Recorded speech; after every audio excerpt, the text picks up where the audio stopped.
দয়াময় পরম দয়ালু আল্লাহর নামে। তুমি তোমার সুমহান প্রতিপালকের নামের পবিত্রতা ও মহিমা ঘোষণা করো, যিনি সৃষ্টি করেন ও সুঠাম করেন এবং যিনি পরিমিত বিকাশ সাধন করেন ও পথ নির্দেশ করেন এবং যিনি তৃণাদি উৎপন্ন করেন, পরে উহাকে ধূসর আবর্জনায় পরিণত করেন।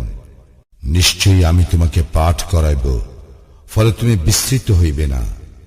আল্লাহ যাহা ইচ্ছা করিবেন তাহা ব্যতীত তিনি জানেন যাহা প্রকাশ্য ও যাহা গোপনীয়। আমি তোমার জন্য সুগম করিয়া দিব সহজ পথ। উপদেশ যদি ফলপ্রসূ হয় তবে উপদেশ দাও। যে ভয় করে সে উপদেশ গ্রহণ করিবে, আর উহা উপেক্ষা করিবে যে নিতান্ত হতভাগ্য। যে মহা অগ্নিতে প্রবেশ করিবে, অতঃপর সেখানে সে মরিবেও না, বাঁচিবেও না। নিশ্চয়ই সাফল্য লাভ করিবে যে পবিত্রতা অর্জন করে এবং তাহার প্রতিপালকের নাম স্মরণ করে ও সালাত কায়েম করে।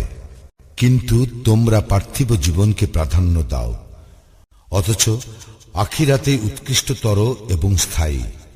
ইহা তো আছে পূর্ববর্তী গ্রন্থে, ইব্রাহিম ও মূসার গ্রন্থে।